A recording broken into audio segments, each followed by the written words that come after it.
In this session, we'll see what is the effect of armature reaction in the case of synchronous generator or an alternator. Armature reaction. You know that when an alternating current is running at no load condition, if it is running at no load condition, as there is no flow of current in the armature conductor, therefore there is no flux produced by the armature current because there is no current in the armature. But the flux which is in the air gap is because of main flux. It is a flux produced by the rotating magnetic flux which is produced by the electromagnets.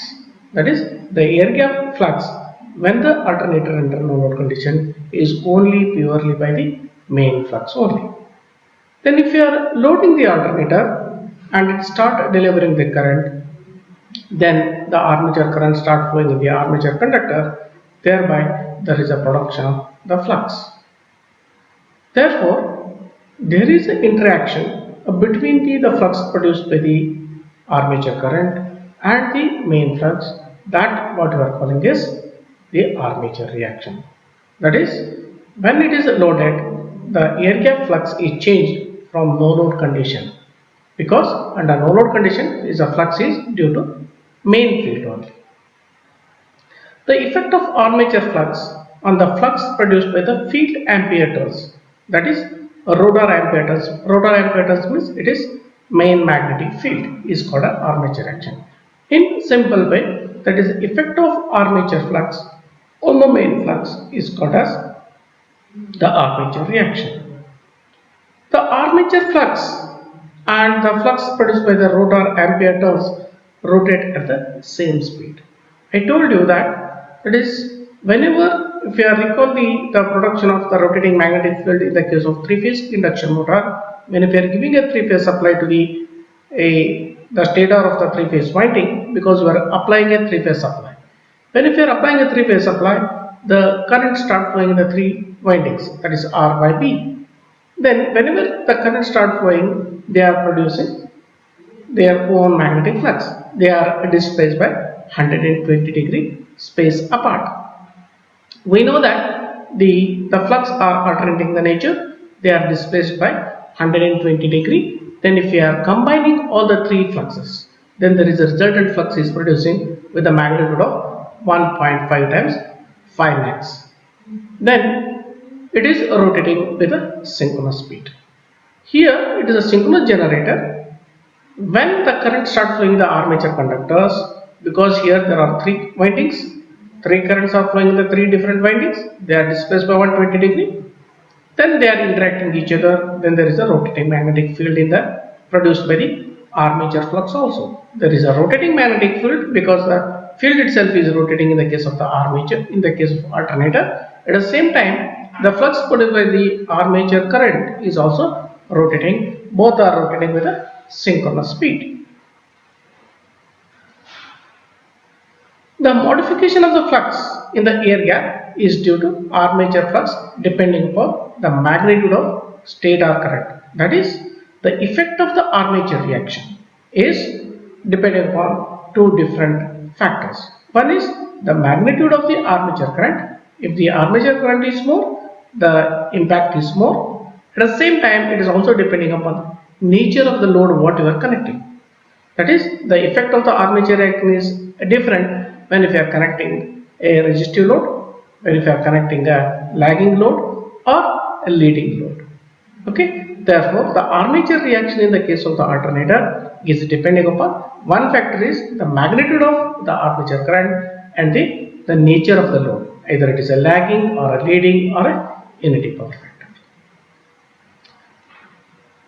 Then we will see what is the effect of armature reaction, taking one load at a time. That is the first I am considering a resistive load. Means the alternator is connected to the resistive load. In that case, what is the effect of the armature flux on the main flux? We will have a rotating magnetic field. It is represented by N and S here, and there is a stator here.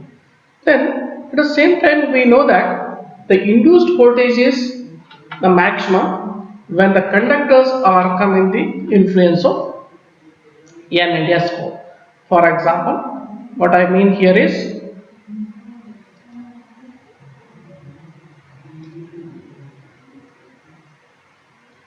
if that is the induced voltage is maximum when the conductors are come exactly at the center of N and M4. Here the induced voltage is maximum. Here induced voltage is maximum. That is Emax. Here also Emax. But the direction is the different here. Okay. There is a Emax here also. Then if the current are resistive in nature means, the resistive in the nature means the voltage and the current should be in phase. Voltage and current should be in phase. In the case of the resistive load, to keep the condition that the voltage and the current they are in same phase, then the coil should be kept exactly under the N and the S pole, so that in that case the current and voltages are in phase. Okay, that we'll look into.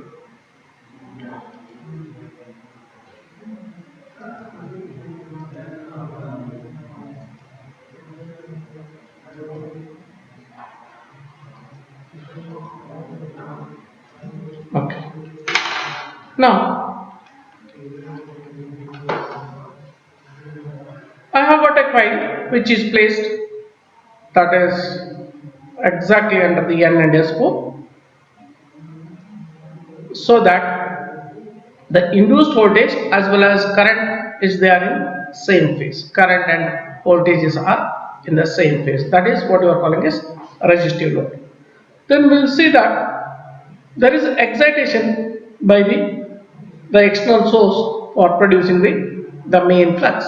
Therefore, the main flux is produced by the N and the S pole.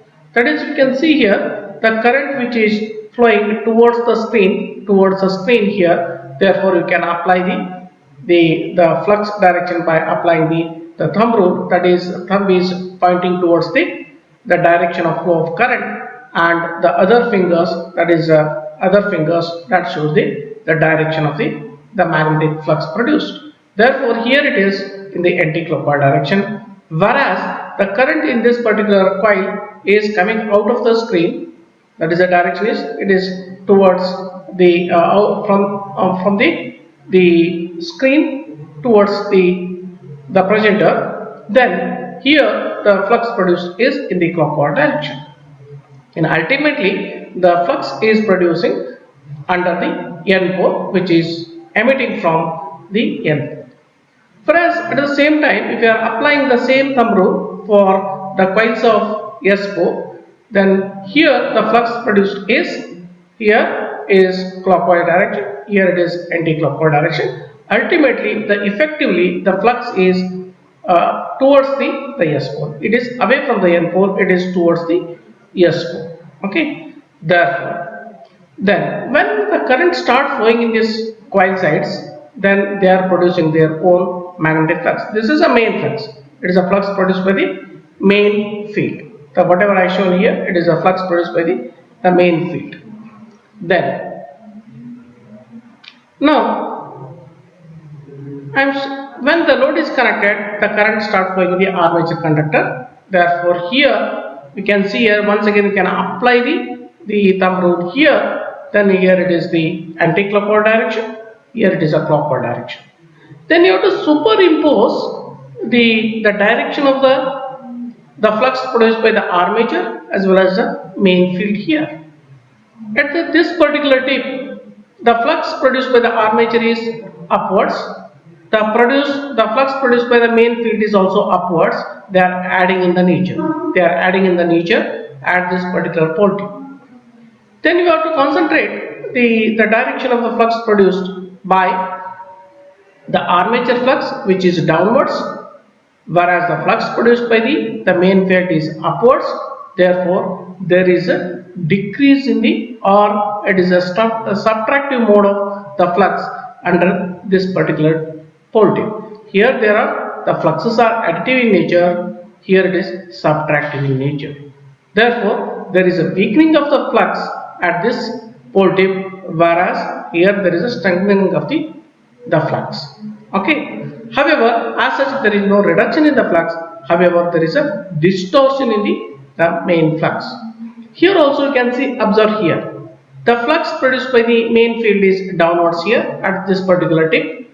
Then the flux produced by the armature flux is upward. Therefore, here it is the difference in the flux. They are acting opposite to each other. Therefore, there is a weakening of the flux here. Whereas at this particular pole tip, it is acting downwards. That is, the flux produced by the armature is acting downwards, whereas the flux produced by the main field is also acting downwards. They are additive in nature, therefore strengthening of the main flux, strengthening of the main flux in one tip, and there is a weakening of the flux in the other pole tip. Here there is, what we are seeing here is there is a distortion of the main flux, what we are seeing here. Therefore, if we are looking to these different points, the same points I explained here. Figure A, which shows that development of the fixed stator carrying armature windings and rotor carrying field windings and capable of a rotation within it. Then the direction of the current and the flux distribution are shown in the figure when the EMF induced in the stator coils is maximum. That is, and the coil is placed exactly under N pole, then the voltage will be maximum. And in this case, the resistive load, the voltage and current should be in phase. Therefore, I am placing the coil under exactly N pole. In that, the voltage is also maximum, the current is also in phase with the voltage. The coil links no resultant flux, but is in opposition of the greatest rate of change of flux. What I mean here is there is the distortion of the main flux because of the armature flux. Okay. Therefore, the current in the coil has no effect on the total flux per pole. That is, a total magnitude wise, as such there is no impact, but causes strengthening on one side and weakening on the other side of the pole shows. That is, the effect in the case of the pure resistive load is the armature reaction effect is, it is only the distortion in the nature. That is, it has got a cross magnetizing effect. If you are looking into the, once again you can recall, we know that the phasor relation between the induced voltage and the flux, which is inducing the voltage. That is, the relation between the induced voltage and the flux is, that is, induced voltage lags the flux by an angle of 90 degree. That is one point you have to remember. Therefore, just I am taking a reference here. I am taking main flux along the y-axis, that is, I am taking as a phi m is the flux produced by the main field. Then, because of this main field, there is a generated voltage which is lagging this phi m by an angle of 90 degree. It is lagging by an angle of 90 degree.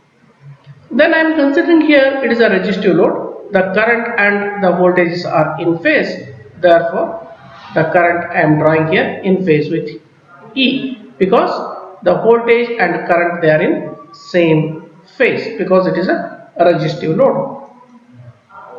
Then whenever the current starts flowing in a coil, it is producing its own magnetic flux. Therefore, that flux is also in phase with IA. That is, the phi A is the flux produced by IA. The phi A is because of IA. Therefore, the phi A is also in phase with I. Therefore, I am drawing here phi.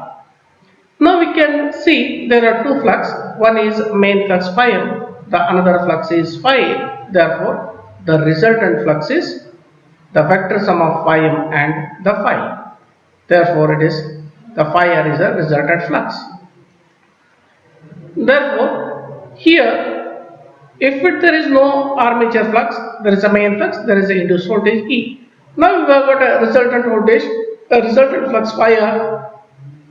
Because of this phi R, there is a distortion of the main flux. The phi is distorted and it is become phi R. Then if in the form of the waveform if you are drawing, that is what I am taking is phi m. Phi m is ahead of phi a by an angle of 90 degree. Therefore, I am starting this phi m ahead of your phi a by an angle of 90 degree. That is how you have to draw the two flux which is produced by the main flux as well as the armature flux. You take armature flux as a reference here. That is what I have drawn here is the armature flux. Then there is a main flux which is leading phi a by an angle of 90 degree if you look into this vector diagram. Therefore, you can see here it is one of the pole tip, it is goes on. What happens? There is a strengthening of the flux, whereas in the other end the flux is goes on reducing. Ultimately, the magnitude is remains same. That is, as such, there is no such resultant reduction in the flux.